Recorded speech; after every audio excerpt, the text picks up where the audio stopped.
Bonjour à tous, je suis Karine Coutinho, VP Marketing et Communication chez Lemonway. Je suis ravie de vous accueillir en ligne pour ce nouvel Online Boost que nous organisons avec la collaboration de nos partenaires Redsen Consulting et le Club de la franchise sur la thématique Marketplace et réseau de franchise. Vous avez été très nombreux à vous inscrire et vous nous rejoignez actuellement sur la plateforme. Un très grand merci. Une petite intro sur cette thématique qui est tendance et qu'on voit évoluer au fil des mois chez Lemonway. Il y a un fort engouement aujourd'hui autour de cette thématique qui est aussi le signe que c'est une tendance de fond, notamment appliquée au domaine franchise, d'autant plus dans ce contexte Covid en effet. Il y aura indéniablement, on le sait, un avant et un après Covid. Cette situation aujourd'hui, elle instaure de nouvelles règles, de nouveaux usages, elle fait aussi émerger de nouvelles opportunités en termes de développement de nouveaux produits et services. Et cette crise, on sait aujourd'hui qu'elle impacte fortement certains secteurs et qu'elle amène en fait les entreprises à réinventer leur modèle en accélérant aussi leur transformation digitale. Donc que ce soit pour faire concurrence à un pure player ou attirer de nouveaux clients, mieux accompagner aussi ces franchisés ou encore améliorer l'expérience client finale, il y a plein de bonnes raisons en fait de créer une marketplace de réseau commercial. Et depuis quelques années, en fait, les réseaux de franchise adoptent massivement ce modèle pour asseoir leur stratégie digitale. Et donc, l'objectif de cette session d'aujourd'hui, c'est vraiment de décrypter avec vous et pour vous ce modèle et vous démontrer en fait les avantages de lancer sa marketplace de réseau de franchise et surtout de vous démontrer que c'est loin d'être un modèle accessible exclusivement aux géants du web, Amazon ou Alibaba pour ne citer que ces acteurs-là. Donc, pour cela, avec Alexandre Onufric, Alexandre Ratzavong et Yves Sassi, on vous a concocté un petit programme complet. Donc, on va débuter avec une intervention d'Alexandre Onufric de Redsen qui nous expliquera quelle stratégie adopter pour lancer sa marketplace. Ensuite, on va continuer avec une intervention d'un autre Alexandre chez Lemonway cette fois-ci. Alors, modérer un webinaire avec deux Alexandres, vous ne me facilitez pas la tâche, mais on va tout faire pour. Donc, Alexandre Ratzavong qui fera un focus sur la gestion des flux financiers et notamment la notion de conformité applicable au marketplace. Et ensuite, on aura un moment d'échange avec Yves Sassi, qui est fondateur du Club de la franchise, qui interagira avec nos experts et qui expliquera quels sont les challenges auxquels les réseaux de franchise sont confrontés aujourd'hui. Et il posera des questions aussi directement à nos experts marketplace.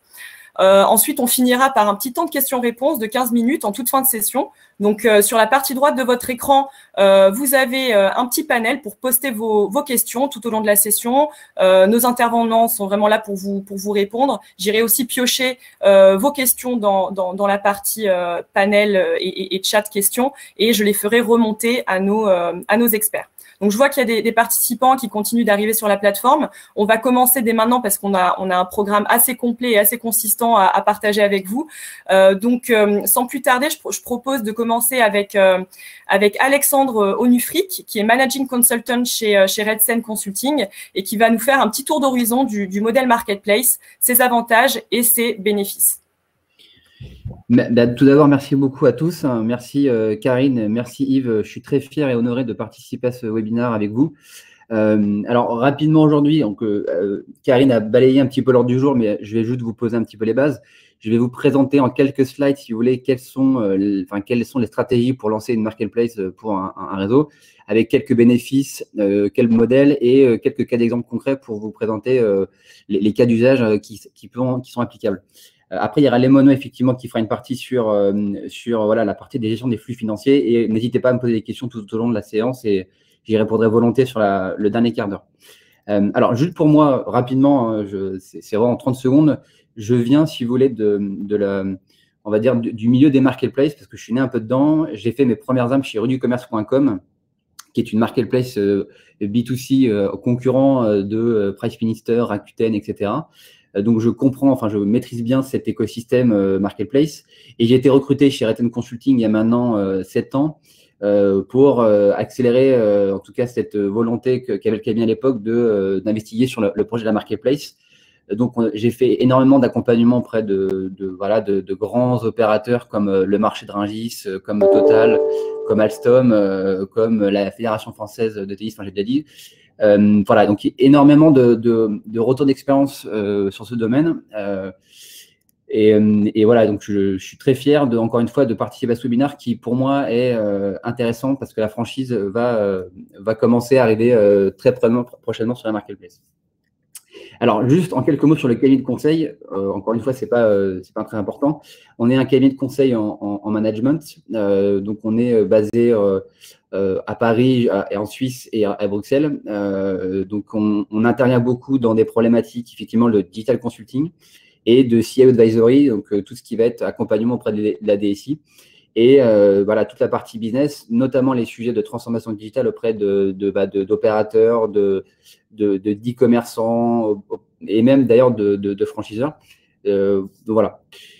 Et encore une fois, voilà, pour vous dire à peu près ce qu'on fait, c'est qu'on accompagne du début de la conception, enfin, de l'étude d'opportunité d'un acteur qui veut se lancer dans le digital, en faisant un business case, en faisant un business plan, en rédigeant un cahier des charges pour les accompagner à choisir un prestataire ou un éditeur. Donc, tout ça, ce sont des choses que nous faisons au quotidien. Nous sommes agnostiques sur toute la partie des éditeurs. On n'a pas de relation particulière, enfin, en tout cas, officielle avec des éditeurs, mais en tout cas, nous travaillons avec beaucoup d'opérateurs, d'éditeurs, de PSP, donc opérateurs de paiement comme Lemonway, pour justement mettre à bien les projets d'un point de vue concret. Nous sommes beaucoup en gestion de projet. Et voilà, on a quand même quelques références que vous pouvez voir sur lesquelles j'ai déjà participé sur des modèles e-commerce ou marketplace. Alors rapidement, juste pour faire une petite synthèse de ce que nous, en fait, on a perçu de l'impact du Covid finalement. En fait, depuis quelques temps, on voit quand même qu'il y a une émergence, enfin, un avènement du digital auprès de beaucoup d'acteurs, notamment dans le B2B, parce que c'est des acteurs qui ont un petit peu de retard sur la partie digitale. On n'y voyait pas trop l'intérêt. Donc, il y a différents scénarios qui se présentent. Le Covid a mis un énorme impact sur l'économie. Donc, on a des scénarios où le rattrapage se fera, c'est le cas numéro 1, le rattrapage se fera immédiatement, mais on a du mal à voir les effets finalement du rattrapage des pertes d'activité sur le second semestre. On a le pire scénario finalement, qui est la Grande Dépression, où l'impact, si vous voulez, l'impact négatif du Covid va se prolonger et nous allons rentrer dans une sorte de récession comme on a pu le connaître en 1929. Et nous, ce qu'on travaille plutôt comme hypothèse, c'est on a des récupérations, si vous voulez, de modèles économiques, de business sur une récupération plutôt rapide, ou alors une longue traîne où l'activité va repartir à la normale d'ici quelques temps. En tout cas, ce qui est sûr, c'est qu'on a des constats forts qu'on a vus de cette période, notamment, c'est la démocratisation du digital et de ses usages. On a bien vu, effectivement, beaucoup d'acteurs qui se sont mis au pas du digital très rapidement pour sécuriser l'activité, leur modèle économique, etc. On a également un renforcement du commerce physique et de proximité et du locavore. Donc, le locavore, c'est le consommer proche de chez vous. Il est évident que le local aujourd'hui, l'empreinte locale a une très grande importance dans le choix stratégique de nos nombreuses entreprises.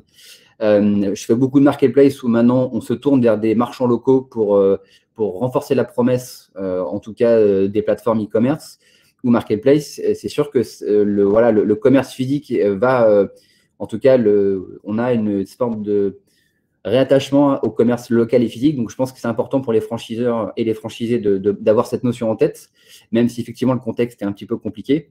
On a effectivement également le troisième point, c'est la réorganisation des modes de travail et de collaboration. Alors là, qui mieux qu'aujourd'hui pour montrer qu'on fait des webinars tous ensemble, on a des conférences téléphoniques, on a des Zooms, etc. Donc, ça, c'est un point qui a été accéléré également. On a eu des mutations très profondes au sein des organisations parfois très rigides. Il y a quelques exemples que je ne pourrais pas citer malheureusement, mais de gros acteurs dans le B2B très rigides avec des grosses structures qui se sont mis à développer un site e-commerce, une marketplace en quelques semaines.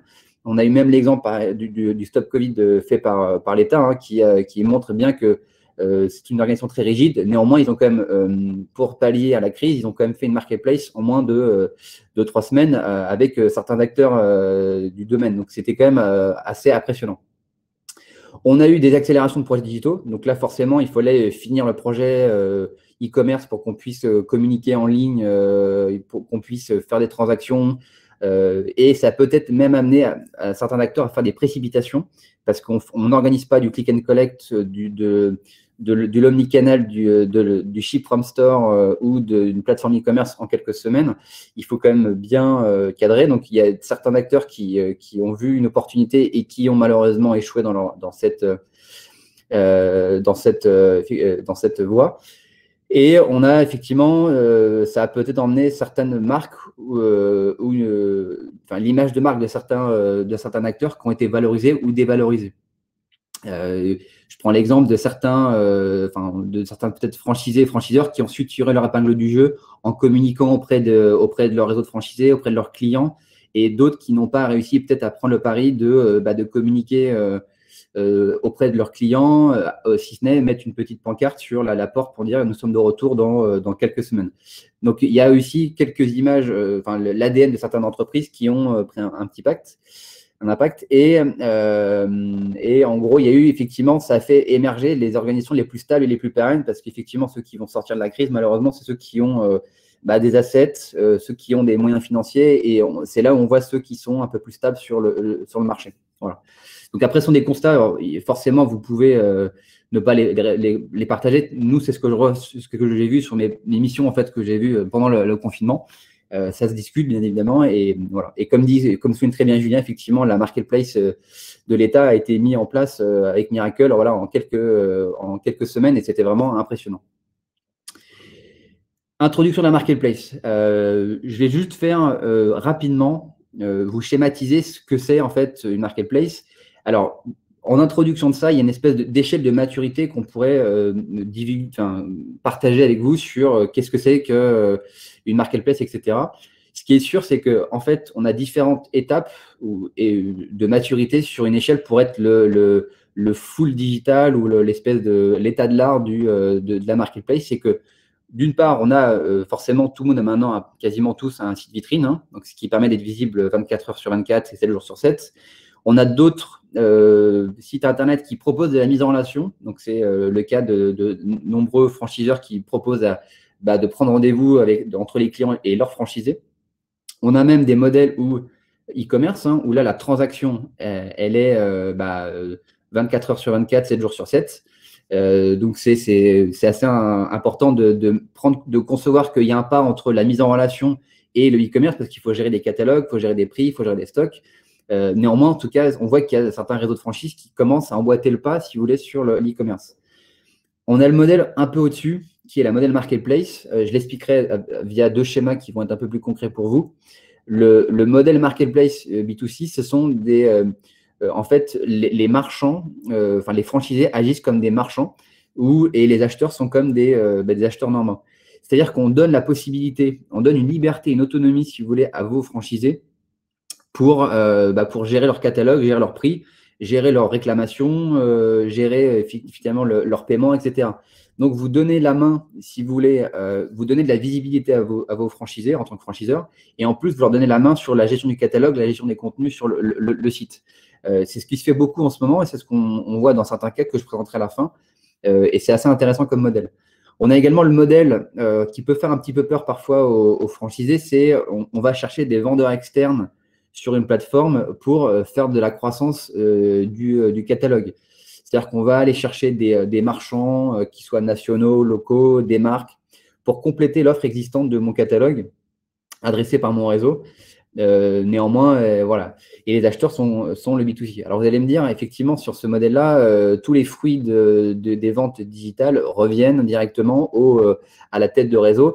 Et ben non, parce que je pense qu'il y a beaucoup de mécanismes à mettre en place en tant que franchiseur pour redonner un petit peu les flux ou les fruits du digital sur son réseau. On peut partager la commission qui sont faites, on peut imaginer des systèmes de rétribution, du click and collect, etc. Donc, j'en présenterai un petit peu à la fin. Et en final, on a le modèle un peu, on va dire le Graal, si vous voulez, du modèle marketplace, c'est qu'on pourrait imaginer, et ça c'est ce qui se fait beaucoup, c'est ce que j'ai fait auprès de Total, c'est une marketplace d'e-procurement, en fait, où les marchands finalement externes sont des fournisseurs et les acheteurs sont les franchisés. C'est-à-dire que sur une même plateforme, les franchisés pourraient trouver l'ensemble de leurs produits qu'ils doivent pour leur sourcing de produits, pour leurs achats de matières premières. Donc, c'est en fait une plateforme interne qui permet aux franchisés d'acheter auprès d'une centrale d'achat un petit peu regroupée. Voilà. C'est un peu le modèle e-procurement. Alors rapidement, ce que moi j'entends par marketplace, donc une marketplace, c'est on confond souvent la marketplace avec des modèles de mise en relation tripartite. Comme à l'époque, Le Bon Coin faisait ça, hein, mais c'était mettre en relation deux acteurs, donc des acheteurs et des vendeurs. Ils ont changé de posture depuis peu pour devenir maintenant ce que j'appelle une vraie marketplace, parce qu'ils mettaient à l'époque, donc oui, il y a la mise en relation entre deux acteurs, c'est le modèle de la marketplace, c'est qu'on met en relation, on crée de l'intermédiaire entre deux acteurs, mais il y a une notion très forte de tiers de confiance. C'est-à-dire qu'aujourd'hui, une marketplace ne peut pas être garant des transactions, des paiements sur la plateforme. Elle a un rôle de modération, elle a un rôle très fort dans le sourcing, la qualité des vendeurs qui vont être recrutés. Donc, c'est ce que fait très bien Amazon ou d'autres acteurs. Et c'est ce qui se passe, par exemple, sur la Fédération française de tennis. On voit bien que qui mieux que la Fédération de tennis pour maîtriser, si vous voulez, être légitime et être tiers de confiance pour opérer une marketplace. Cette notion est très importante parce que voilà, c'est ce qui fait que vous allez capter durablement des visites, des transactions sur votre plateforme. Et je l'ai dit également, c'est un espace sécurisé où les transactions sont transparentes, sécurisées. Il y a des outils qui permettent de faire de la fluidité. Il y a un système de paiement comme Lemonway qui intervient, etc. Voilà. Donc, le modèle e-commerce très simple, en fait, si on a un petit schéma qui résume, c'est vous avez l'e-commerçant au milieu, d'accord, qui s'adresse au client. Donc, le client fait des commandes et des paiements sur l'e-commerçant, mais l'e-commerçant, lui, va faire de l'achat-revente, donc du sourcing auprès des fournisseurs. Et donc, il y a un flux de marchandises, ils vont acheter des matières premières pour pour les revendre. Donc, ce sont de l'achat-revente. C'est-à-dire que le stock qui est présent dans l'entrepôt d'e-commerçant, c'est son stock qu'il a acheté et s'il ne le vend pas, c'est à lui de s'en débarrasser. Voilà. Et après, forcément, quand un client commande sur l'e-commerçant, l'e-commerçant expédie et livre le produit au client final. Alors, il y a le modèle de dropshipping où le client peut aller chercher directement la livraison auprès du fournisseur. C'est ce qui fait beaucoup dans les matelas, par exemple, où les fournisseurs entreposent directement la marchandise dans leur entrepôt parce que les e-commerçants ne peuvent pas le faire. Voilà. Dans le modèle marketplace, ce qui est intéressant de voir, c'est qu'on a toujours la partie client avec des commandes et des paiements qui se font sur une plateforme sécurisée. Donc, c'est l'opérateur qu'on dénomme opérateur qui la gère. Néanmoins, en fait, les marchands vont, grâce à un back-office ou un interfaçage avec l'opérateur, envoyer leur catalogue de façon régulière, de façon, voilà, on va dire normée, sur un opérateur qui, une fois qu'il y a une commande, va envoyer la commande au marchand. Donc, en fait, c'est non pas un modèle d'achat-revente, mais un modèle de courtage. C'est-à-dire qu'on n'intervient pas, si vous voulez, dans le flux de marchandises. L'opérateur agrège des catalogues, il expose ses catalogues sur un site en ligne et les clients passent des commandes et des paiements sur cette plateforme. Une fois que la commande est passée, elle est envoyée au marchand qui lui-même expédie et livre finalement la marketplace. Bon, pour prendre un exemple très clair, le modèle e-commerce, c'était la Fnac il y a quelques années, où la Fnac achetait des produits, des télés dans son magasin, etc., pour les revendre. Mais ils ne pouvaient pas tout entreposer. Donc, ils ont décidé de faire à la fois garder l'activité historique sur le e-commerce, donc l'achat-revente, et en plus faire de la croissance, de l'extension de catalogue en passant par des marchands externes.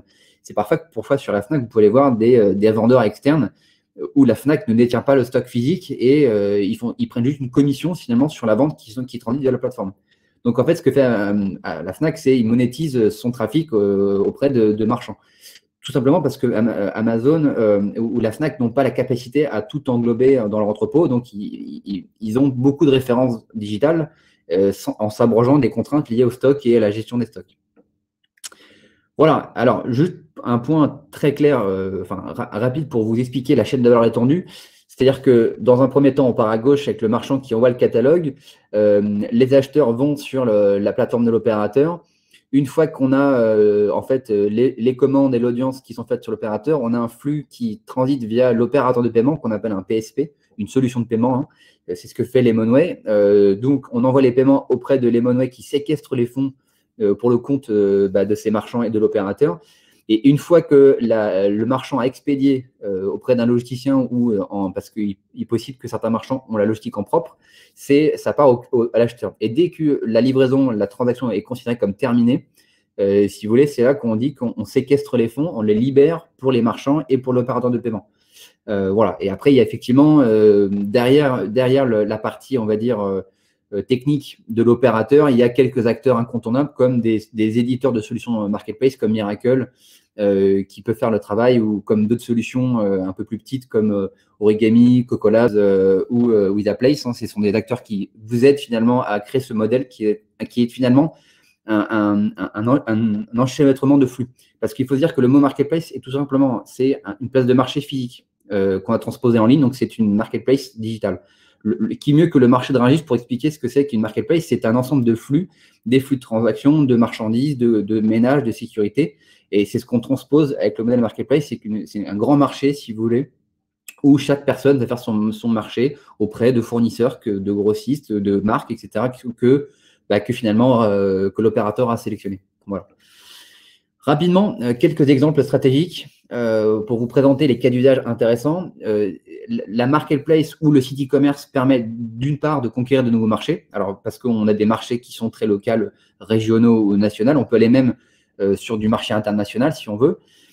Donc ça, c'est déjà un modèle très intéressant. On a également la partie, ce que je vous ai dit sur la Fnac, d'étendre l'offre finalement, sur aller chercher une nouvelle catégorie de produits, aller chercher de nouveaux produits. C'est ce qui s'est passé par exemple pour du commerce à l'époque, où on n'avait que des produits high-tech. On a été chercher des produits dans la mode, dans la maison, dans la beauté, dans le jardin, pour étendre l'offre du catalogue. On a également l'offre Amazon de long tail, c'est-à-dire que eux, leur ambition stratégique, c'est de proposer tout au même endroit, c'est-à-dire que du tube de colle à l'épingle, en passant par la télé, vous trouvez tout chez Amazon. C'est un modèle qui marche bien et vous captez du trafic, et maintenant Amazon a une puissance de force considérable. Il y a également le modèle disrupter le marché traditionnel, où on veut court-circuiter par exemple des circuits de distribution. Je pense notamment par exemple à des Booking, des Uber. Alors c'est des grands opérateurs qui font un peu peur comme ça, mais ce sont des gens qui ont comme disrupté le marché existant et qui ont su tirer profit. Il y a aussi une notion, c'est que il y a aussi le capter durablement du trafic. C'est ce qui permet en proposant d'offres supplémentaires, c'est qu'on veut s'assurer du trafic sur notre plateforme sur du long terme, en se renouvellement, en proposant une expérience d'achat différente, en prenant par exemple, si vous voulez, des marchands qui sont très opportunistes, mais qui sont liés à un contexte. Vous voyez, par exemple, aujourd'hui, le fait d'avoir des masques sur une plateforme, c'était peut-être maintenant un prérequis, c'est obsolète maintenant, mais en tout cas, c'est intéressant, si vous voulez, de proposer des produits qui sont du moment, et parce qu'ils sont innovants ou innovateurs, ou qui sont de saison, ou ils sont à la mode, et capter durablement le trafic. Et ça, le modèle marketplace autorise, parce qu'on peut recruter des marchands en très peu de temps et adapter notre catalogue, là où un e-commerçant va devoir référencer les fournisseurs, etc. Après, on a également un sujet qui est améliorer l'efficience en interne. C'est-à-dire que parfois, il y a des marketplaces comme l'e-procurement, finalement, des achats sont très compliqués à gérer. Une plateforme digitale peut améliorer finalement le processus en interne. Ça arrive souvent. Court-circuiter les circuits de distribution, j'en ai un petit peu parlé, mais aujourd'hui, ce qui se passe beaucoup, c'est qu'il y a beaucoup de plateformes marketplace qui vont du producteur à l'assiette, donc en disruptant toute la chaîne, les circuits traditionnels. Et on a également le fidéliser les clients captifs, qui est assez intéressant. Voilà, alors quelques cas d'usage rapidement, que j'ai déjà cité. C'est forcément, il faut le cas d'usage numéro 1, c'est digitaliser son réseau de vente, centraliser la gestion du catalogue, c'est-à-dire qu'on donne la possibilité aux franchisés de gérer leur catalogue sur une plateforme en ligne, que ce soit e-commerce ou marketplace, et le modèle e-procurement, comme j'ai dit, sur une plateforme d'achat en ligne, en interne, pour de la matière première, des produits transformés, ou même sur du service. Par exemple, on peut créer un franchisé ou un franchiseur pourrait créer une plateforme pour mettre en relation des people, enfin du staffing pour des CDI, de l'intérim, etc. Pour que chaque franchisé puisse dire, voilà, moi j'ai fédéré une centaine d'internautes. Voilà, donc ce serait plutôt une marketplace de service pour le coup. Voilà, ça on en a déjà parlé. Donc ça c'était voilà. Quelques exemples d'opérateurs avant que vous laissiez la main. Par exemple, Ixina, qui est un franchisé qui fait de la cuisine et de l'équipement. Un réseau de franchise propose un site vitrine, vous voyez, comme on l'a mis tout à l'heure sur notre courbe, avec de la mise en relation, donc la prise de rendez-vous finalement pour les magasins du réseau. On a le modèle, par exemple, Jardin des Fleurs, qui lui est encore un pas au-dessus, qui propose des transactions sur sa plateforme. D'accord ? C'est-à-dire qu'on a effectivement le catalogue en ligne, la prise de rendez-vous, mais dès qu'on fait une commande, on redistribue le flux de transactions sur le retail, enfin sur les magasins physiques, via le click and collect. On a le modèle Cash Converter qui est assez intéressant, qui a créé une plateforme en fait pour tous ces franchises d'élite. Donc, il y a 6 magasins sur l'île de la Réunion. Et l'objectif, c'était de fidéliser les clients et un gain de temps pour les consommateurs pour que en fait, chaque magasin Cash Converter gère son propre catalogue, ses stocks et ses prix sur une plateforme dédiée. Et les personnes, si vous voulez, de l'île pouvaient consulter quel magasin avec quel stock en temps réel, les prix, et ils pouvaient faire des transactions et dire voilà, je vais chercher mon produit dans le Cash Converter le plus proche de chez moi. Il faut éviter les déplacements et voilà. Donc, c'est quand même un levier qui est de fidéliser la clientèle existante. Et dans une moindre mesure, alors ce n'est pas un réseau de franchise, mais le label Emmaüs, ça fait la même chose, où chaque magasin Emmaüs, pardon, est un peu autonome sur le catalogue et permet, si vous voulez, de gérer des transactions en ligne et les redistribuer sur chaque point de vente qui a géré son catalogue. Pareil, Maxess, c'est un peu le même cas d'usage. Voilà, il propose un site e-commerce et redistribuer, faire du e-commerce. Et chaque marchand finalement est franchisé. Chaque franchisé agit comme un marchand. Donc, c'est un peu le même modèle que je vous pensais sur les deux précédents. On a le modèle LDLC qui est un cran au-dessus encore.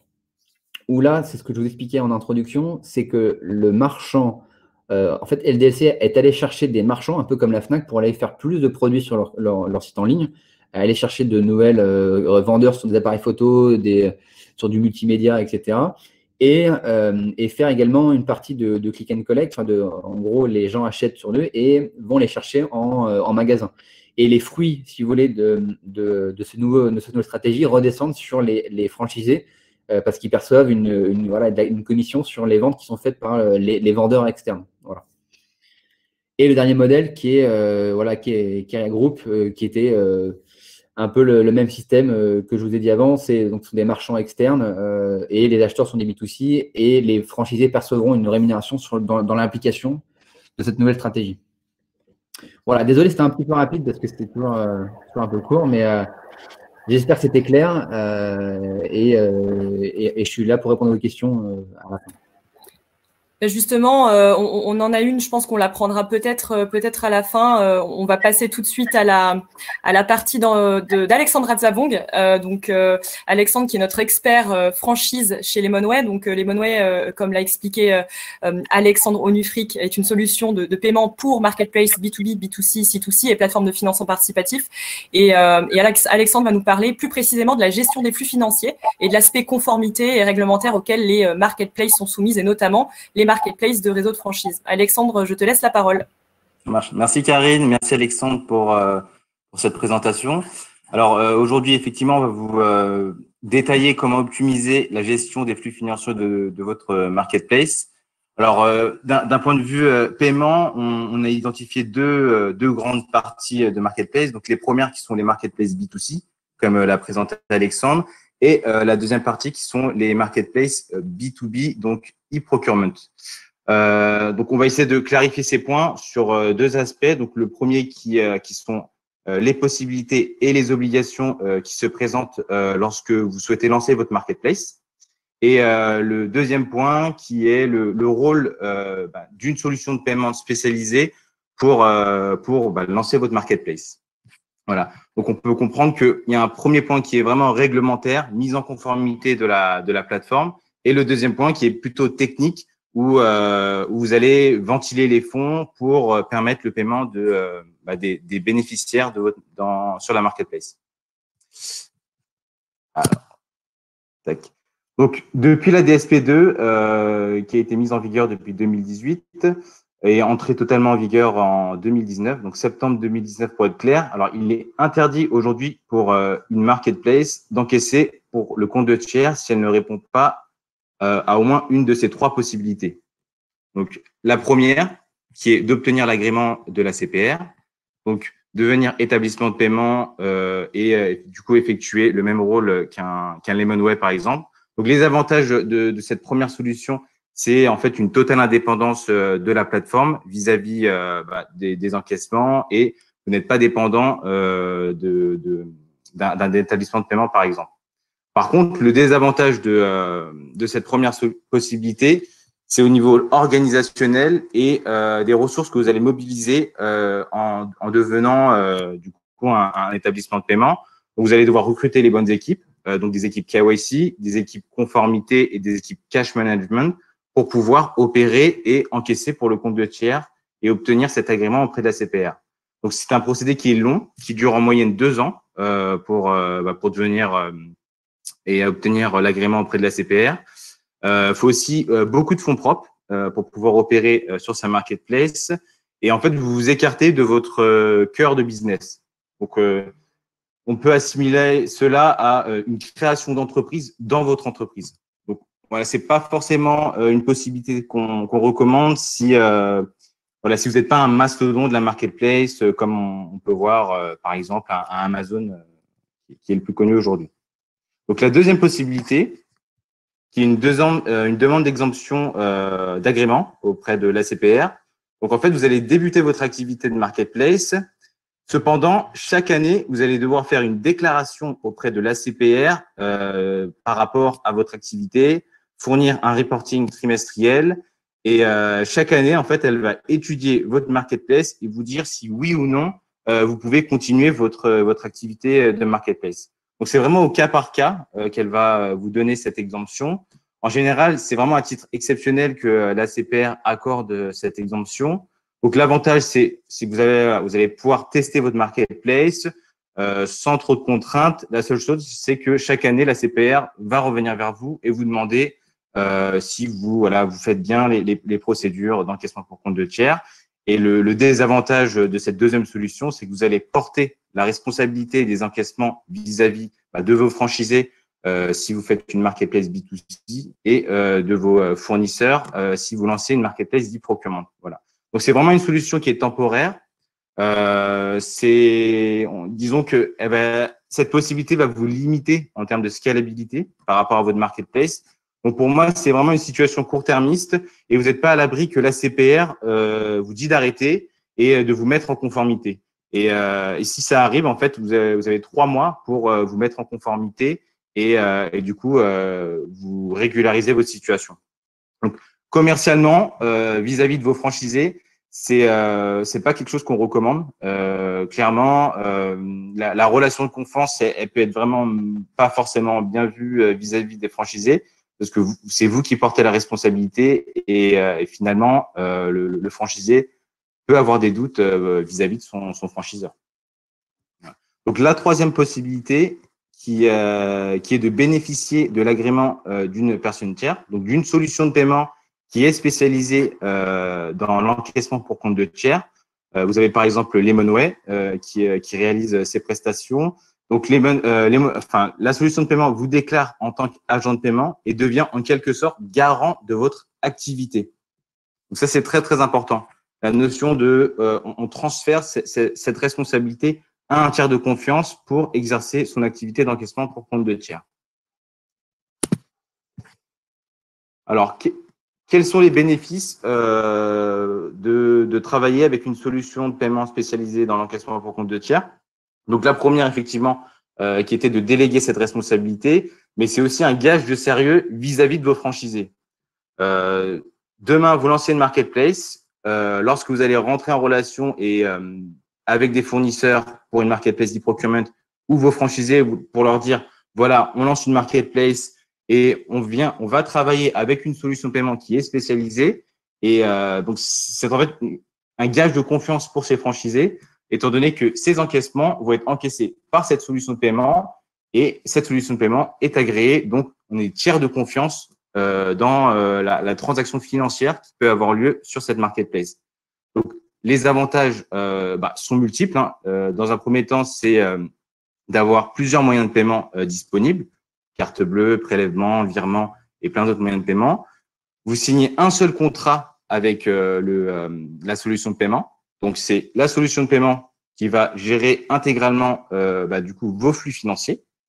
L'autre point, c'est l'aspect conformité. Donc, en fait, la solution de paiement va vous déclarer en tant qu'agent de paiement. Donc, vous allez utiliser la licence de cet établissement de paiement pour pouvoir opérer et effectuer l'encaissement pour compte de tiers. Donc, on vous donne des pouvoirs, en fait, d'initier des ordres de paiement et d'encaisser pour le compte de tiers. Et également, sur tout l'aspect reporting automatique vis-à-vis de la CPR, c'est la solution de paiement qui vous fournit tous ces reporting à travers un back-office. Donc, commercialement, par rapport à un franchisé et à des fournisseurs, on est vraiment sur une relation de confiance. L'argent est encaissé par un tiers de confiance et ça évite tout litige avec son franchisé ou bien ses franchiseurs. Donc, le réel objectif, c'est vraiment de soulager le travail de vos équipes, notamment de vos équipes comptables, qui vont se concentrer sur des actions, disons, moins chronophages et vous permettre de vous focus sur votre cœur de business et du coup d'avoir une charge de travail qui sera pas croissante si la marketplace est amenée à grossir. Donc, on est vraiment sur une vision à long terme, pérenne et vous travaillez finalement avec des experts. Voilà. Donc, en résumé, par rapport à la solution de paiement, elle va vous apporter plusieurs moyens de paiement, vous donner une équipe spécialisée, donc spécialisée dans le KYC pour ouvrir des comptes de paiement pour vos marchands qui seront sur votre marketplace, la mise en conformité de votre plateforme, donc déléguer toute cette responsabilité d'encaissement vis-à-vis de vos franchisés et de vos fournisseurs, et également ventiler tous ces fonds, ce flux d'argent qui peut arriver de tous les sens et à travers plusieurs moyens de paiement directement sur une structure, donc un environnement que la solution de paiement va vous créer et répartir de manière automatique les flux financiers vers les différents comptes de paiement de vos marchands. Voilà. Donc, comment ça se présente? Donc, techniquement, comment l'architecture technique pour ces marketplaces? Donc, pour ces deux modèles qui ont été présentés, donc pour le B2C, mais aussi pour le B2B, le modèle est très similaire. La seule chose, c'est que sur la partie acceptation, donc l'acceptation des moyens de paiement et l'acquisition de ces fonds, donc on appelle ça le money in, les payeurs vont être, donc pour le B2C, ce sont les franchisés qui vont payer sur la marketplace pour acheter des produits qui seront vendus par les fournisseurs qui auront été sélectionnés par votre franchiseur.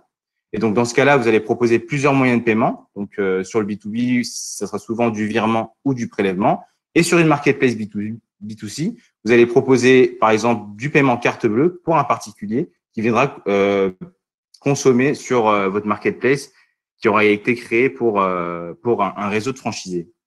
La deuxième partie, donc dès que l'argent arrive sur cet environnement dédié, c'est la gestion du coup des comptes de paiement. Donc, en fait, cet argent arrive sur un compte tiers qui est destiné à cette marketplace, mais qui appartient à la solution de paiement.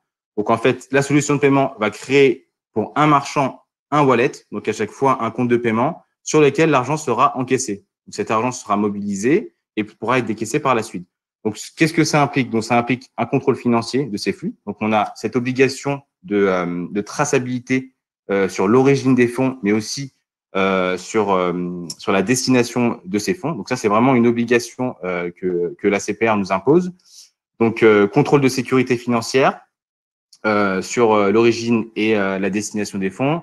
Contrôle KYC sur les marchands qui vont intégrer votre marketplace. Donc, en l'occurrence, sur une marketplace B2C, vous allez intégrer vos franchisés pour qu'ils puissent vendre leurs produits ou leurs services.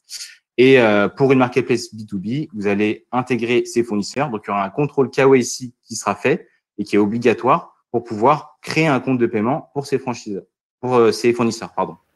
Donc, suite à ça, dès qu'il y aura des transactions financières, on va faire ce qu'on appelle du coup de la réconciliation automatique de ce flux d'argent. L'argent sera encaissé sur un compte technique de Lemonway, puis dispatché sur ces différents comptes de paiement. Donc, un seul paiement pour une commande multiple, par exemple. Le client paye une fois et l'argent ira directement vers les différents marchands. Voilà. Donc, c'est un dispatch automatique que la solution de paiement doit vous proposer. Alexandre, il faut qu'on conclue rapidement pour aussi partir sur les échanges avec Yves. Ouais. Très bien. Désolé, donc je me dépêche. Donc, par rapport à le dernier point qui est le décaissement, donc le money out. Donc, c'est en fait, c'est tout simplement le décaissement depuis l'environnement technique qui sera créé vers les différents comptes bancaires. Donc là, on parle de comptes bancaires réels de vos franchisés pour une marketplace B2C et de vos franchiseurs pour une marketplace B2B. Voilà. Donc, très rapidement, j'aimerais faire un focus sur les marketplaces e-procurement qui est un marché florissant et qui est vraiment un modèle qu'on voit de plus en plus. Donc, sur ces marketplaces d'e-procurement, donc de centrales d'achat digitalisées, la solution de paiement, en fait, elle devra vous apporter des moyens de paiement spécifiques avec des fonctionnalités qui seront spécifiques au B2B. Donc, en fait, elle va permettre aux clients, donc aux franchisés finalement, qui vont acheter sur cette centrale d'achat, hein, si je peux dire. Donc, ce sera des moyens de paiement comme le virement, du paiement différé, et également de l'assurance crédit pour sécuriser les achats pour vos fournisseurs. Et tout ça de manière automatisée. Voilà, donc vous pouvez voir qu'on voit souvent des prix dynamiques, une remise sur quantité, et tout ça doit être accessible du coup à partir de la solution de paiement sur votre marketplace d'e-procurement. Voilà. Merci beaucoup.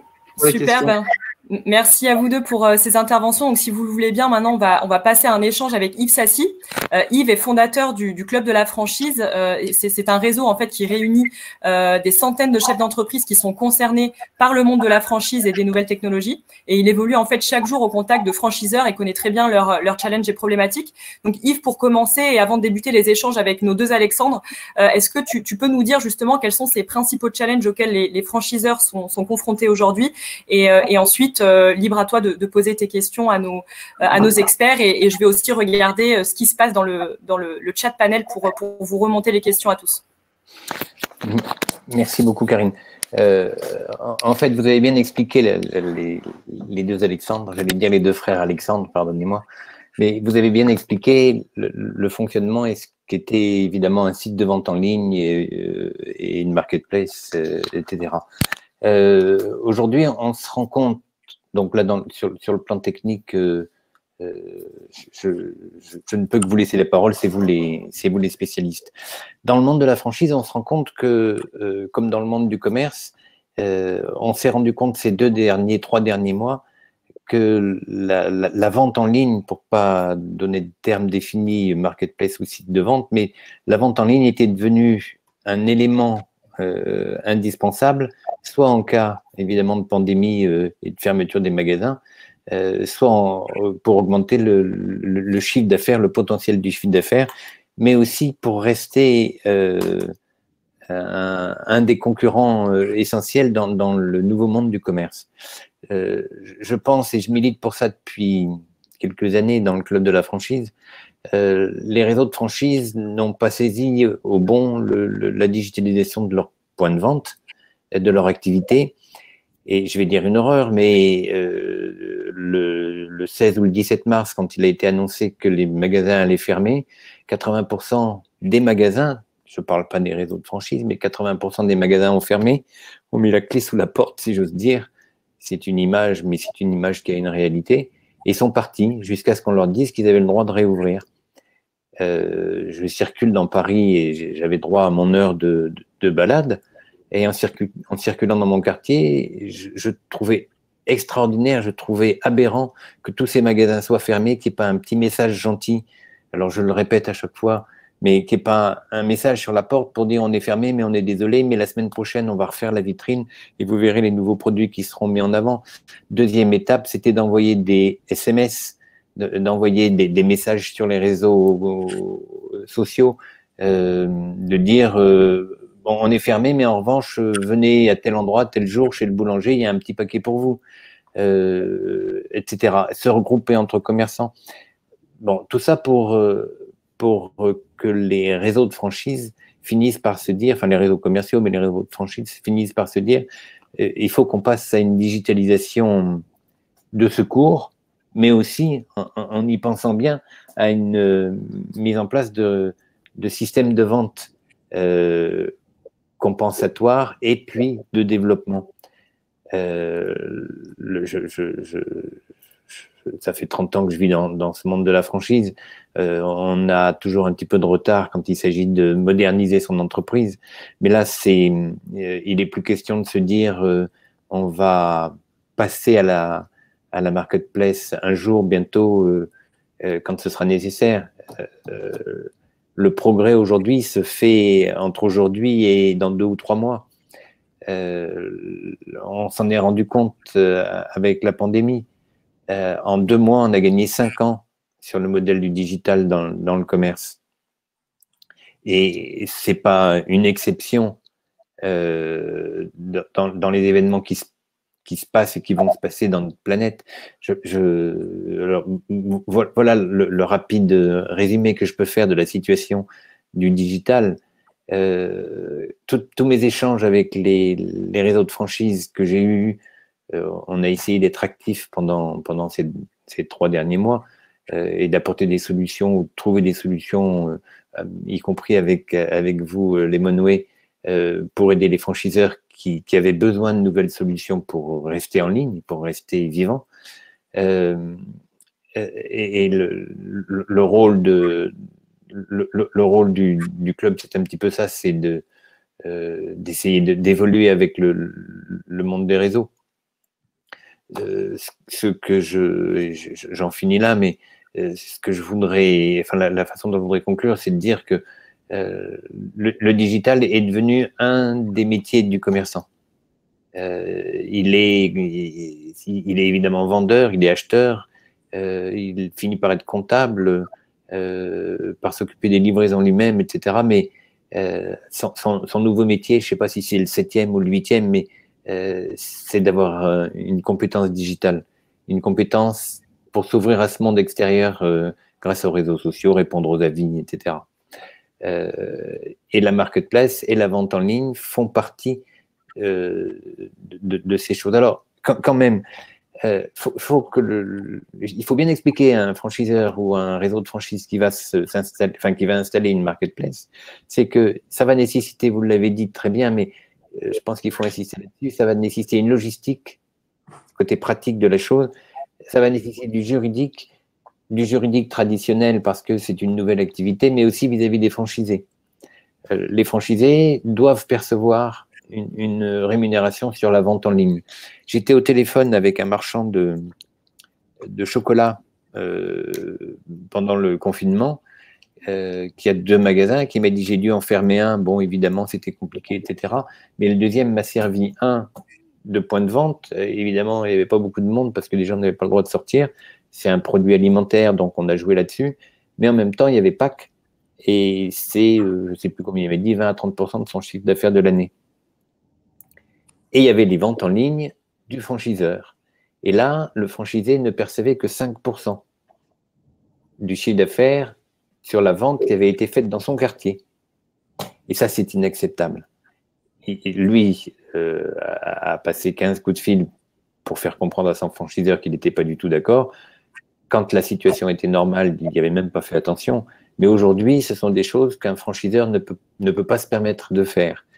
Quand il y a une livraison qui se fait dans le quartier, dans la zone géographique du franchisé, il faut que les franchisés perçoivent une rémunération normale. Sinon, les réseaux vont en souffrir. Voilà. Alors après, les questions, je n'ai pas de questions particulières.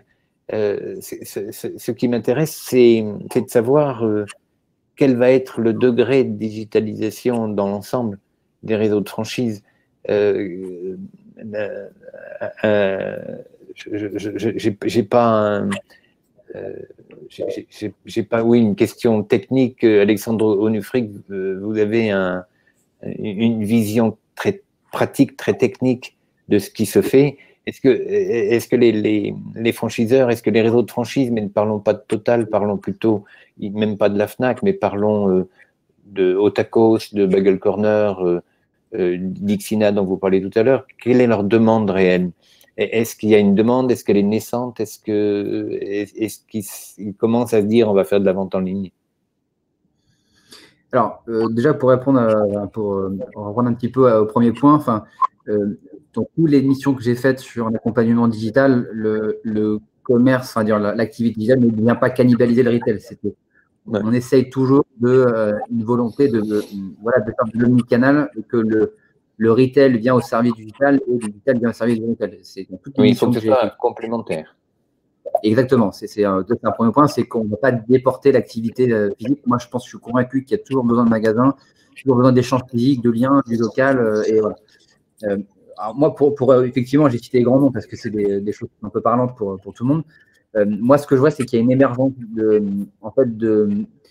sur le marché, une émergence digitalisation pour de plus petits acteurs. Donc on était au début sur de la grosse boîte B2B. Là, je suis en train de traîner pas mal à Rungis avec des grossistes qui sont des belles PME, mais qui sont une taille, on va dire, similaire à un réseau de franchise, hein, et qui veulent passer au cap du digital avec une plateforme e-commerce, voire des marketplaces. Donc, il y a une demande forte, en fait, si vous voulez, sur des plus petits acteurs, et les réseaux de franchise sont des prétendants naturels, si vous voulez, à ce genre de demande. Après, tout dépend, en fait, si vous voulez, de la stratégie du réseau de franchise, du franchiseur. J'ai envie de dire, on peut tout imaginer. C'est-à-dire que le franchiseur peut juste dire, bah, moi, il me faut un site e-commerce rapidement, qui ne fasse que quelques fonctionnalités. En fait, tout dépend de la complexité du modèle économique qu'on veut mettre en place, de l'ancrage du réseau. Moi, je travaille beaucoup avec des groupements d'intérêt économique, des centrales d'achat, des gens qui ont un peu comme des centrales avec un référent de grossiste, où un peu comme du commerce associé, chaque acteur a son propre business. C'est très compliqué, si vous voulez, de bouleverser tout cet écosystème. Et en fait, chaque client ou chaque prospect a une vision de ce qu'il veut faire et les moyens qu'il a, en fait. Parce que vous parlez de leur vision, mais pardon, ils ont identifié un besoin, ils ont un objectif. Leur besoin, c'est alors ce que vous disiez un peu, c'est de faire du chiffre d'affaires complémentaire. C'est pas le cas d'Immobiliser. Un petit mot sur les centres-villes. Il ne faut pas que nos centres-villes perdent leurs magasins. Ce serait une catastrophe sur énormément de plans écologiques, de vie dans les villes, etc. Mais donc leur besoin, c'est de faire du chiffre d'affaires complémentaire. Et l'objectif, c'est de faire participer mais peut-être que c'est une question à laquelle l'autre Alexandre Dabong va pouvoir répondre. L'objectif final de vos clients, c'est quoi? Alors en fait, pour répondre à cette question et également par rapport à ce que Alexandre Onufric a précisé, c'est que on peut voir qu'il y a de plus en plus d'acteurs qui interviennent sur le marché, et qu'en fait la proposition de valeur elle grossit, et ce qui vient en fait complexifier le paiement de ces différents acteurs. Et lorsqu'on prend par exemple le cas des commerces de proximité, aujourd'hui on peut voir que les communes, les villes essayent d'aider justement ces commerces de proximité en créant des plateformes digitales qui vont en fait leur permettre de vendre à travers cette plateforme. Donc, alors, juste une parenthèse, parce que c'est important aussi là. On a des statistiques sur ces plateformes de centre-ville. Quand on regarde un petit peu ce qui a été fait dans certaines villes, je ne cite pas de ville et je ne donne pas de nom, mais il y a des villes qui ont dépensé entre 500 000 € et 1 million d'euros pour faire des marketplaces. C'est absolument pas rentable. En revanche, le nombre de visiteurs a décru au fur et à mesure que le temps passait. Je pense que qu'une aide soit apportée de la part des villes, c'est superbe, mais il faut faire des choses qui correspondent à un marché de proximité. 1 million sur une marketplace de marché de proximité, c'est absurde. Et là, je pense qu'on a des progrès à faire. Je vous ai coupé la parole, mais je voudrais dire aussi une chose, c'est que pour un commerçant, pour un réseau de franchise, qui est un réseau de commerçants, tout ce dont on parle en ce moment est très technique. Si je veux mettre en place une marketplace, ça va demander un savoir-faire que, évidemment, le commerçant n'a pas. Et quand il va se tourner vers vous, il va avoir peur. Alors, après, vous avez un langage qui est beaucoup plus simple, mais il va avoir peur, on en parlait quand on préparait la réunion, de ce côté technique qu'il ne pourra pas surmonter. Et je pense que là aussi, il y a des efforts à faire. Je pense que c'est on doit réussir à relier votre savoir-faire, votre science même digitale, aux besoins terre à terre. J'ai été commerçant, hein, aux besoins terre à terre du petit commerçant qui ne va pas comprendre comment ça va se passer et à qui on va foutre la trouille, pour faire simple. Je pense qu'il y a une éducation à apporter aux uns comme aux autres. C'est pas une question. Non, mais pour répondre à votre question, Yves, initiale, c'était qu'est-ce que demandent En fait, il y a une forte demande de faire des relais de croissance avec le digital. D'accord? Donc, c'est très vague comme question, mais ils veulent tous, pour un usage en particulier, pour vendre plus de produits, pour attirer de nouvelles types de clientèle, pour étendre la zone de chalandise. Il y a plein d'ambitions stratégiques, comme je l'ai présenté. En tout cas, c'est sûr tout le monde veut en ce moment une plateforme en ligne avec des transactions marketplace, peu importe. Et c'est effectivement mon rôle à moi, en tout cas, de Kenny Conseil, d'évangéliser ces petits acteurs, parce qu'ils, et je vous rassure, même les plus gros, parfois ne fonctionnent encore avec des fax. Hein. C'est pas parce qu'on est Total qu'on est digital. Hein. C'est pas ça, en fait. Je pense qu'aujourd'hui, il y a un engouement sur le digital. Il faut mettre le curseur au bon endroit sur ce qu'on veut réellement et sur ce qu'on veut faire en termes d'ambition, tout en respectant un petit peu les fonds qu'on a. Parce que c'est sûr qu'on ne peut pas lancer un site à 200 000 euros, comme vous le disiez, il faut que ce soit rentable. Mais ça se fait étape par étape, parce que comme je vous l'ai montré, il y a une espèce de frise, une courbe de maturité à apprendre, et on ne peut pas basculer du modèle, en tout cas retail, à full marketplace en un temps. Donc, il faut le faire séquencer, de façon séquencée. Il faut le faire accompagner par des acteurs qui vont vous expliquer. Et il faut surtout, en fait, en amont, faire des cadrages, des petites missions où vous faites accompagner pour voir quelles sont les ambitions, combien ça va coûter, parce que le prix peut aller de 100 000 euros à 50 000 euros jusqu'à 2 millions d'euros. Et il ne faut pas se faire avoir, en fait, parce qu'on n'a pas forcément besoin de tout ce qu'on a. Donc, voilà. Et bon, voilà. Je réponds à la question, Yves, mais… Non, mais je pense que c'est ça. Il faut qu'il se crée une vraie relation de confiance entre les intervenants. Je suis à votre disposition, hein, Karim. Oui, désolé. Donc, juste pour revenir à ce que vous disiez tous les deux, hein, sur la complexité de ce nouveau modèle. Comme l'a dit Alexandre, voilà, faut se faire accompagner. Aujourd'hui, il y a des solutions pour créer une marketplace qui vient en fait finalement traduire ce modèle et vous accompagner dans la création de ce modèle, mais également sur le paiement. L'objectif d'une solution de paiement qui est spécialisée dans la marketplace, c'est de justement faciliter et de comprendre plus facilement comment ça fonctionne et comment on peut mettre en place ce modèle sans avoir à toucher un cahier de code, enfin un cahier des charges qui peut être compliqué. C'est vraiment le rôle justement de ces partenaires qui vient en fait faciliter l'accessibilité à ce nouveau modèle économique. Il y a une question de Damien Guermont-Pré qui est intéressante, qui est une question que tout le monde se pose, mais on se pose la question depuis 20 et quelques années. Amazon a pris 54% de l'e-commerce aux États-Unis. Je pense que en France aussi, Amazon et les marketplaces célèbres ont pris une place importante. En revanche, le commerce de proximité, le commerce traditionnel, les magasins physiques, même s'ils n'ont pas fait des croissances extraordinaires, puis il y a des problèmes de concurrence entre les grands comme H&M qui prennent une partie du chiffre d'affaires des petits magasins de mode, etc. Mais le commerce de centre-ville ou de périphérie a conservé un chiffre d'affaires qui est normal. Alors, il y a eu des crises, il y a toujours des problèmes, mais je ne parle pas de l'après-Covid. Les marketplaces ont apporté un service complémentaire. Les Amazon ont apporté la possibilité d'acheter plus de livres au début.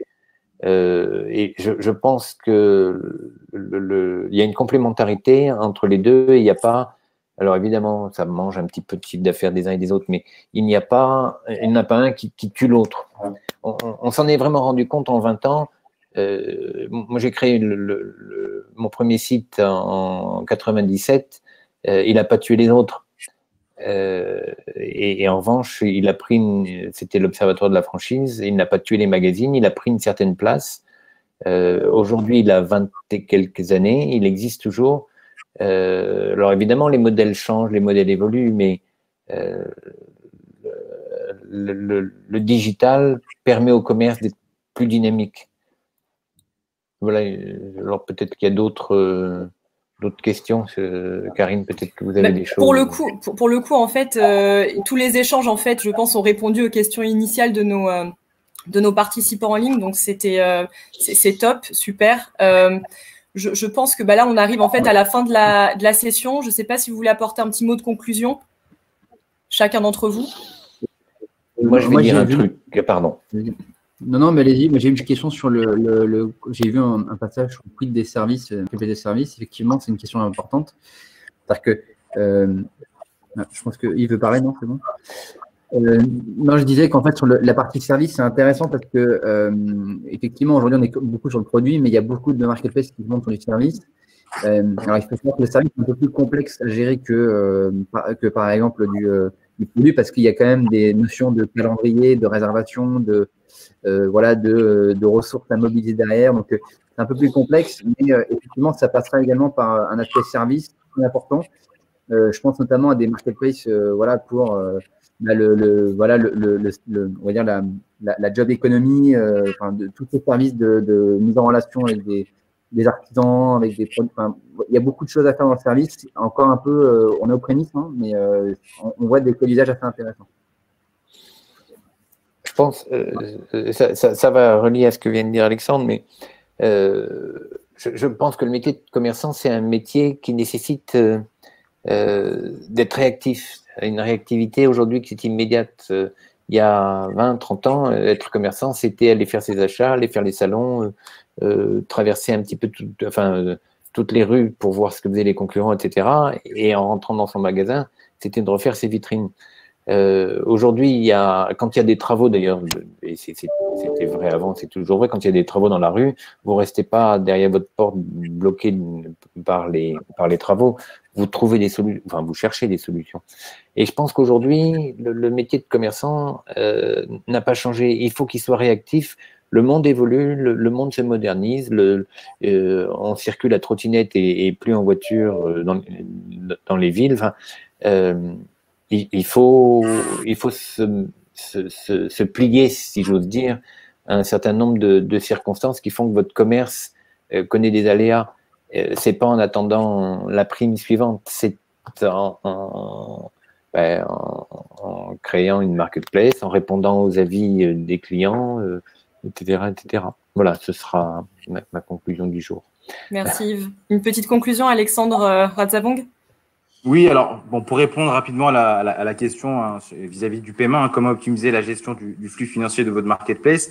Moi, je pense lorsqu'on lance une marketplace, tout d'abord, il faut que la marketplace reste concentrée sur son cœur de business. Donc, je vends des produits de cosmétiques, donc je reste focus sur cet aspect-là et sur tous les aspects, on va dire, qui sont nécessaires pour les opérations au quotidien, notamment le paiement.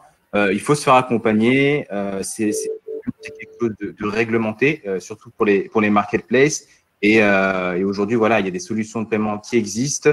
Elles ont leur spécificité. C'est vraiment un secteur spécialisé et je pense que c'est pas quelque chose à faire maison, comme on peut le dire. Et donc voilà, on est là pour ça, faciliter et éclaircir tous ces aspects un peu flous sur le paiement. Voilà.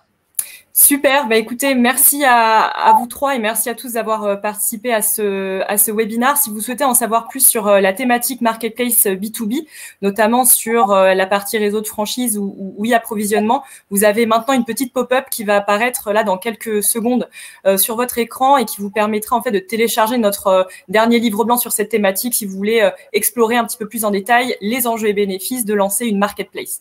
Donc un grand merci à tous d'avoir participé. Le replay sera disponible dans la foulée de cette session. Vous allez recevoir un email pour y accéder. Et si vous souhaitez également recevoir les slides, on pourra également les partager avec vous via email en réponse en fait au mail de notification que vous allez recevoir pour le replay. Encore merci à tous d'avoir participé. N'hésitez pas à nous poser des questions via LinkedIn. Exactement. J'ai eu pas mal de questions passées et forcément c'est dur d'adresser toutes les questions, mais n'hésitez pas à me contacter, en tout cas nous contacter. Tout à fait. On fera un call pour y répondre avec plaisir. Tout à fait. Encore merci à tous d'avoir participé. À très bientôt pour un prochain webinaire et encore merci à vous trois. Bonne fin de journée. Au revoir. Au revoir.